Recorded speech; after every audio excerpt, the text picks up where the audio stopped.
dans l'eau de la claire fontaine. Oui, la Foine de Broquier, pourquoi ça s'appelle, où elle était, ici, là, le quartier, la Alors, Foine de Broquier? moi, d'après moi, la Foine de Broquier, c'était une source Oui, oui.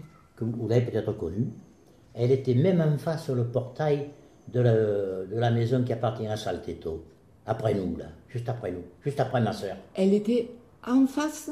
Oui, parce que si vous vous souvenez, avant qu'ils agrandissent, enfin, avant qu'il y ait le stade, enfin, etc., tout ça, à cet endroit-là, il y avait donc cette source qui tombait dans le ruisseau des arrosants, parce que le ruisseau des arrosants, il continuait. Hein, bon. Et au-dessus, du côté de Payso, ça appartenait à Paysono, ça, il y avait un carré, comme la table, là, qui était vert. C'était de l'herbe, et sans l'arroser, c'était vert toute l'année. Parce que l'eau, elle était... la source, elle était ras de terre. Oui, oui, oui, oui. Alors, pour... Oui. Bon, Broquier, c'était sûrement parce que c'était le nom de la personne à qui ça appartenait. Je suppose, oui, suppose. Oui, oui. Moi, d'après moi, c'était celle-là de source. Et sur les bords du chemin, moi, je me souviens, c'était très vert. Et il y avait cette espèce de... Il y avait le ruisseau d'arrosage tout le long. De pompons, là, qu'on cueillait pour faire des bouquets secs.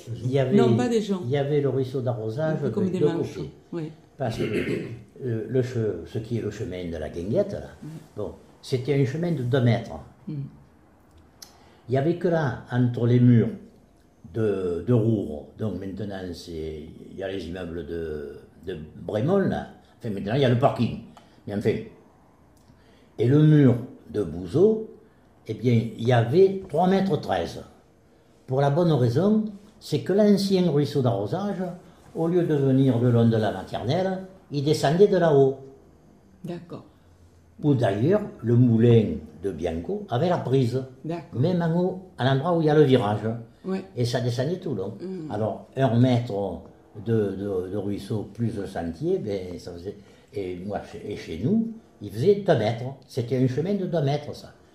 D'ailleurs, quand ils nous ont pris le terrain, là, quand on a fait bâtir, eh ben, ils ont été obligés d'en tenir compte de ça. Parce que nous, mon père, par exemple, en particulier, 2 mètres pour sortir les bottes avec le cheval, c'était pas possible. On ne passait pas. Alors, il avait fait la clôture, à l'époque avec des fils de fer barbelés avec des piquets, mais disons, largement en dedans chez nous. Voilà, pour pouvoir manœuvrer. Voilà, on s'était tenu largement dedans pour pouvoir passer avec le cheval et les bottes. Ouais. Voilà. Alors moi je dis, ou la Foine de Broquier, c'était ça, ou bien alors, c'est la source qui est en bas, sous l'écluse de ma sœur. Ah. Sous l'écluse de ma sœur, bon, il y a l'écluse dans le Miège-Pain, hein, qui fait, disons, l'arc de cercle, bien entendu, et puis sur le côté, ça fait ça, le mur.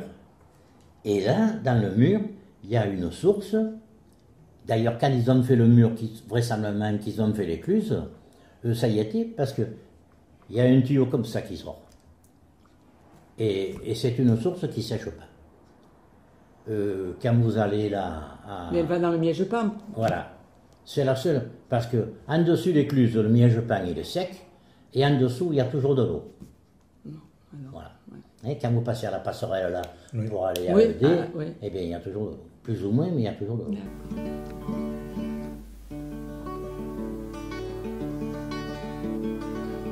Dans l'eau de la claire fontaine,